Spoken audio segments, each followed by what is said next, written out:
శ్రీమాత్రే నమః. సద్గురు జ్యోతిషాలయం 2024 సెప్టెంబర్ ద్వాదశ రాశుల యొక్క ఫలితాన్ని మనం తెలుసుకోబోతున్నాం.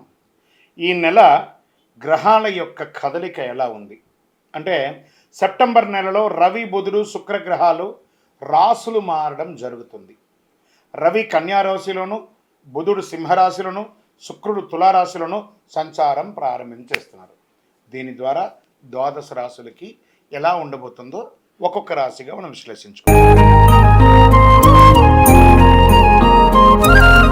జ్యోతిషాస్త్రరీత్యా ద్వాదశ రాశుల్లో 5వ రాశి అయినటువంటి సింహరాశి మిత్రులారా, మకా నక్షత్రం 1, 2, 3, 4 పాదములు, పుబ్బా నక్షత్రం 1, 2, 3, 4 పాదములు, ఉత్తరా నక్షత్రం మొదటి పాదానికి జన్మించిన మీరు సింహరాశి వారిగా పరిగణిస్తారు. ఈ సెప్టెంబర్ నెల మీకు శుభాశుభ ఫలితాలు ఎలా ఉన్నాయంటే, కాస్త మిశ్రమంగా ఉందని కూడా చెప్పొచ్చండి. కారణం ఏమంటే, సింహం ఎప్పుడు గర్జించుకొని ఉంటుంది కదా, అప్పుడప్పుడు ఒక చిన్న బ్రేక్ లాగా అని కూడా చెప్పచ్చు. గ్రహాలు కొంచెం మిశ్రమంగా ఉంది. మీకు అన్ని రకాలుగా విజయం సాధిస్తారు. కొన్నిసారి డిస్టర్బెన్స్ వస్తుంది. బృహస్పతి 10వ ఇంట్లో ఉంటాడు, కుజుడు నెల 11వ ఇంట్లో ఉంటాడు, శుక్రుడు కేతుతో కలిసి 2వ ఇంట్లో ఉంటాడు, బుధుడు సెప్టెంబర్ 4 నుండి మొదటి ఇంటికి వెళ్తాడు. మరి సెప్టెంబర్ 23 నుండి మీ ఆర్థిక పరిస్థితిని మెరుగుపరచడంలో అవకాశం ఉంటుంది. 2వ ఇంట్లో కేతు, మరి 8వ ఇంట్లో రాహు. ధన ప్రవాహం సంతృప్తికరంగా ఉంటుంది. ఉద్యోగాలతో పాటు సామాజికంగా కూడా ప్రాధాన్యత పెరుగుతుంది. నిరుద్యోగులకి ప్రభుత్వ ఉద్యోగం లభించే అవకాశాలు మెండుగా ఉన్నాయి. పెండింగ్లో ఉన్న పనులన్నీ శ్రమతో నెరవేరుస్తారు. రావాల్సిన డబ్బులు చేతికి అందుతాయి. కొత్త వాహనాన్ని కొనే అవకాశాలు ఉన్నాయి. ఆధ్యాత్మికమైనటువంటి భక్తి పెరుగుతుంది.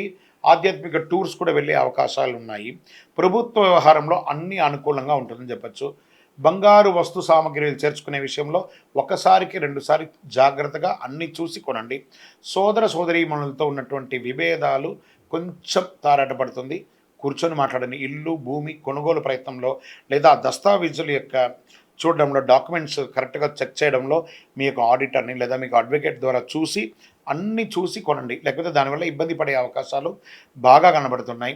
మాస ద్వితీయంలో బంధువుల నుంచి సమస్యలు రావచ్చు. ఇదంతా కూడా 15 రోజులు బాగుంటుంది. 15 రోజుల తర్వాత కాస్త ఇబ్బంది కనబడుతుంది.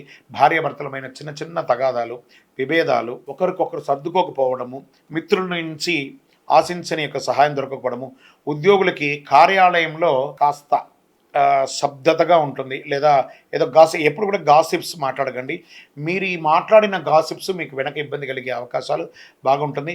వ్యాపారంలో ఈ నెల మధ్యస్థంగా ఉంటుంది. అలా ఉండండి. కొత్త ప్రయత్నాలు ఏది చేయకండి.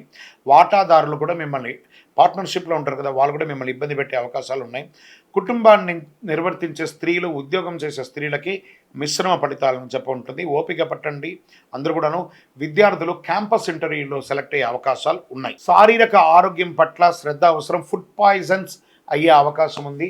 ఏదైనా శస్త్రచికిత్స కూడా అయ్యే అవకాశాలు ఉన్నాయి కాబట్టి జాగ్రత్త. రాజకీయ నాయకులకి మిశ్రమం. షేర్ మార్కెట్ ఈ నెల కాస్త ఆపండి. మీడియా రంగం వారికి కాస్త జాగ్రత్త. మీ యొక్క పేరు డ్యామేజ్ కాకుండా ఉండడానికి ఏమేమి జాగ్రత్తలు అది పాటించండి. ఐటీ రంగం వారికి యాజ్ డిస్ స్ట్రెస్. వివాహం కాని వారికి ఇంకొక నెల వెయిట్ చేయండి. అన్నీ మంచి జరుగుతుంది. నూతన ఉద్యోగ ప్రయత్నాలకి అవకాశాలు చాలా ఉన్నాయి.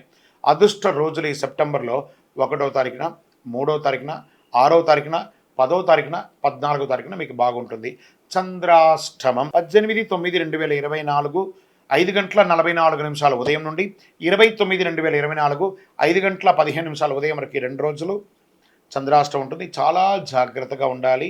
పరిహారం, ఏ పరిహారం చేస్తే బాగుంటుంది? ఆరోగ్యం కోసం సూర్య భగవానుని ఆదిత్య హృదయం చేయండి. ఎర్రని పుష్పంతో పూజ చేయండి. మీ యొక్క ఇష్టదైవం, కులదైవంలో మీ వయస్సు ఎంత ఉందో అన్ని దీపాలను ఆదివారం నాడు ఒక్కసారి వెలిగించండి. ఈ నెలలో మీ పర్సనల్ జాతకం తెలుసుకోవాలనుకుంటున్నారు, గురుగారు మాకు మా పర్సనల్ జాతకం తెలుసుకోవాలంటే మీ పరిసర ప్రాంతాల్లో ఉన్నటువంటి జ్యోతిష్ శాస్త్ర నిపుణుల్ని సంప్రదించండి. లేదా మా ద్వారా తెలుసుకోవాలనుకుంటున్నారా? మీ పేరు, date of birth, time of birth, place of birth మాకు వాట్సాప్ చేయండి, కాల్ చేయకండి. మేము మీకు రిప్లై ఇస్తాం. జ్యోతిష్యం పడుతున్న వర్షానికి గొడుగు మాత్రమే, కానీ జ్యోతిష్యం జీవితం కాదు. మీరు మిమ్మల్ని నమ్మండి, మీ దైవాన్ని, కులదైవాన్ని నమ్మండి. విజయోస్తు.